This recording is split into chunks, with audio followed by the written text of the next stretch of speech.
دوستو جو شخص شیطان کے نقش قدم پر چلے گا تو شیطان اسے بے حیائی اور برائی کا حکم دے گا۔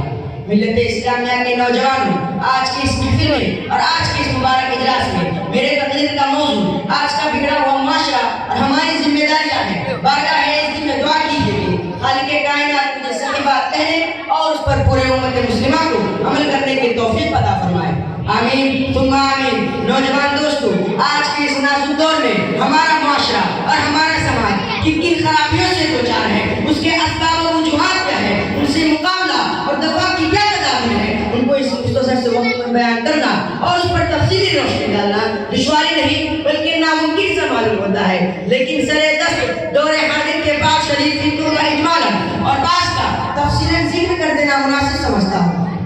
دوستو، وہ اسباب کے جنہوں نے معاشرے کی بنیاد کو ہلا کر دیا ہے، امت مسلمہ کے دامن عفت کو داغدار کر دیا ہے، ان میں سے سمپلی عمل کرنا اور کرانا، غیر مشروع طور پر گنڈے تعویذ کرنا، غیر شرعی کاموں کے لیے منتیں مانگنا، ماں باپ کی نافرمانی کرنا، مردوں کا ٹخنوں سے نیچے پائجامہ پہننا، غیر محرم مردوں اور عورتوں کا بے محابہ ملنا جلنا، لغو و تفریحات میں وقت ضائع کرنا، ریڈیو اور ٹیلی ویژن پر فواحشات اور حیاسود مضامین کا نشر ہونا، سنیما دیکھنا، جوا کھیلنا، عورتوں کا بے پردہ رہنا، ننگے سے گھومنا پھرنا، گلا بازو اور پیٹ کا کھلا رہنا، باریک لباس پہننا، شوہر کی امانت پر خیانت کرنا، دفاتر میں نامحرموں کے ساتھ کام کرنا، نوجوان لڑکوں اور لڑکیوں کا کالج میں مخلوط تعلیم حاصل کرنا، رشوت دینا اور دینا، سود لینا اور دینا، غیبت کرنا اور سننا، تصاویر کا رکھنا اور دیوار پر لگانا، شوقیہ کتا پالنا، تقاریب شادی میں روپیہ پیسہ نمائش کے لیے خرچ کرنا۔ غرض بہت سی خرابیاں ہیں جو ہمارے سماج میں جاری و ساری ہے۔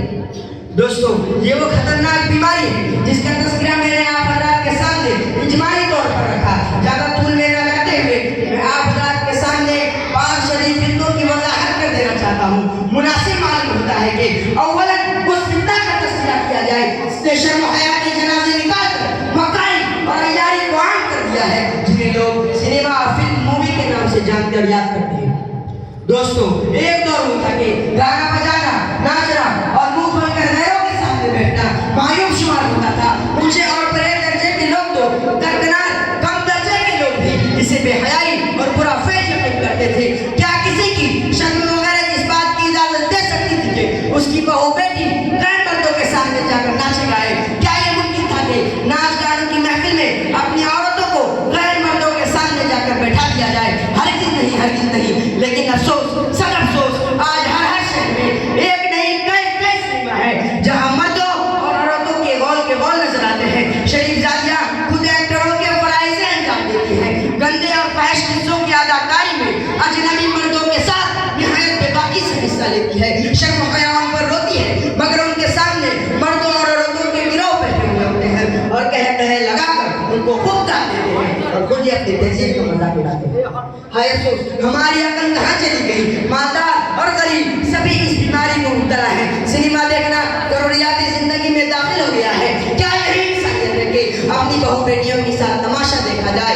آقائے دو جہاں، سرور کونین، عبداللہ کے لفظ جگر، عبد المطلب کی نور نظر، احمد مجتبیٰ، محمد مصطفیٰ، عربی رسول اللہ صلی اللہ علیہ وسلم نے ارشاد فرمایا ہے کہ میں تو گانے بجانے کو مٹانے کے واسطے پیدا گیا ہوں، مگر ہم ہیں کہ آپ کی امتی ہیں اور بڑے زور و شور سے مسلمان ہونے کا دعویٰ کرتے ہیں اور خود فلمیں بناتے اور دیکھتے ہیں۔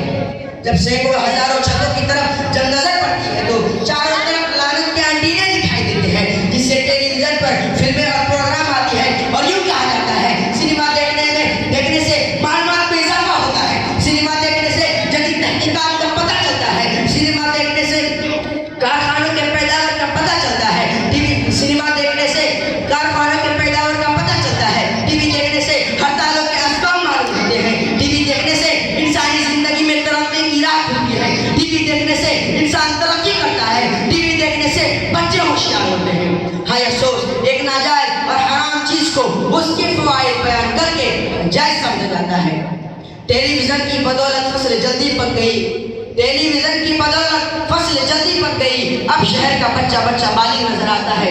دوستو، جن فوائد کو شمار کرایا گیا ہے دوسری چیزوں سے بھی اس کو حاصل کیا جا سکتا ہے۔ اخبار اور رسائل اور ریڈیو کے ذریعے یہ سب باتیں معلوم ہو سکتی ہے۔ یاد رکھیں کہ ٹیلی ویژن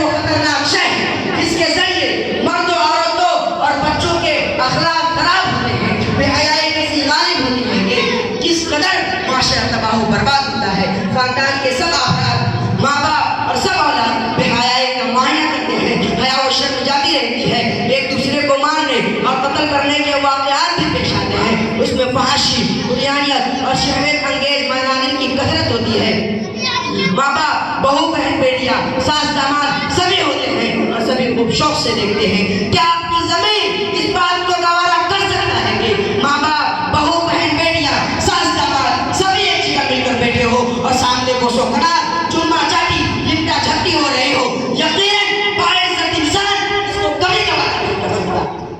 دوستو، ہفت روزہ ختم نبوت پاکستان نے اپنے شمارہ 5 جلد صفحہ نمبر 6 میں بڑا دردناک واقعہ بیان کیا ہے. واقعہ یوں ہے کہ رمضان مبارک کی بات ہے. افطار سے کچھ دیر پہلے ماں باپ، بہو بہن، افطار سے کچھ دیر پہلے ماں اپنی بیٹی کو کہتی ہے کہ آؤ بیٹی، افطاری کی تیاری میں میرا ہاتھ بٹاؤ. بیٹی جواب دیتی ہے کہ ماں مجھے ابھی ٹی وی پر پروگرام دیکھنا ہے، میں ٹی وی دیکھ کر کام کر لوں گی. یہ کہہ کر بیٹی چھت پر چلی جاتی ہے. کمرے میں ٹی وی رکھا ہوتا ہے. بیٹی ماں کے ڈر سے دروازے کو لگا لیتی ہے. ادھر ماں بیٹی کو آواز پر آواز دیتی ہے مگر وہ ایک نہیں سنتی. کافی وقت گزر جاتا ہے. گھر کے سارے لوگ بھی آ جاتے ہیں. افطاری سے بھی فراغت ہو جاتی ہے مگر بیٹی کمرے سے باہر نہیں نکلتی. ماں جاتی ہے، دروازہ کھٹکھٹاتی ہے مگر اندر سے کوئی آواز نہیں آتی. ماں کا دل ڈر جاتا ہے. اس کے باپ اور بھائیوں کو بلاتے ہیں. سبھی حاضر ہوتے ہیں اور جب دروازے کو توڑتے ہیں، جب اندر داخل ہوتے ہیں تو کیا دیکھتے ہیں کہ لڑکی زمین پر اوندھی پڑی ہوتی ہے اور مر چکی ہوتی ہے. سبھی اسے اٹھا کر تھک جاتے ہیں مگر وہ نہیں اٹھتی. اچانک کسی کی ذہن میں ایک بات آتی ہے کہ ٹی وی کو اٹھایا جاتا ہے تو لڑکی اٹھ جاتی ہے. بس پھر تو یہ ہوا کہ ٹی وی کو اٹھایا جاتا ہے تو لڑکی بھی اٹھ جاتی ہے ورنہ اسے کوئی نہیں اٹھا سکتا. آخرکار ٹی وی سمیت لڑکی کو اٹھا کر نیچے لایا جاتا ہے. لڑکی کو غسل دیا جاتا ہے، کفن پہنایا جاتا ہے، پھر چارپائی پر لٹا دیا جاتا ہے. پھر چارپائی اٹھانا چاہتے ہیں تو مگر چارپائی نہیں اٹھتی. پھر وہی تقدیر برے کار لائی جاتی ہے. ٹی وی کو اٹھا کر قبرستان لے جایا جاتا ہے. لڑکی کو قبر میں دفن کر دیا جاتا ہے اور ٹی وی کو گھر لانا چاہتے ہیں. جو ہی ٹی وی کو اٹھاتے ہیں تو لڑکی بھی قبر سے باہر آ جاتی ہے. پھر لڑکی کو قبر میں دوبارہ دفن کر دیا جاتا ہے. پھر ٹی وی اٹھانا چاہتے ہیں، پھر لڑکی قبر سے باہر آ جاتی ہے. اب تو سب کے سب حیران ہیں، پریشانی کی عالم ہے، سبھی تدبیر ناکام ہے. آخرکار ٹی وی سمیت لڑکی کو قبر میں دفن کر دیا جاتا ہے. دوستو، اپنے جگر پر ہاتھ رکھ کے یہ فیصلہ کیجئے کہ اس لڑکی کا کیا انجام ہوگا. ایک نہیں متعدد 2 واقعات اسی طرح رونما ہو چکے ہیں جو ہمارے لیے عبرت کا پیغام ہے. یہ واقعات ہمیں یہ بتاتے رہنا چاہتی ہے کہ ٹی وی انسانیت کی دشمن ہے. ٹی وی فحاشی و غیانت ہے. ٹی وی پر تباہی و بربادی ہے. ٹی وی سے مکاری و عیاری پھیلتی ہے. ٹی وی سے زناکاری و بدکاری عام ہوتی ہے. ٹی وی سے شرم و حیا کے جنازے نکلتے ہیں. ٹی وی سے معصیت و نافرمانی کا پاپ ہوتا ہے. ٹی وی سے دنیا اور آخرت دونوں تباہ و برباد ہوتی ہے. ٹی وی سے خدا اور اس کے رسول ناراض ہوتے ہیں. دوستو، ہماری ذمہ داری ہے کہ قوم ملت کو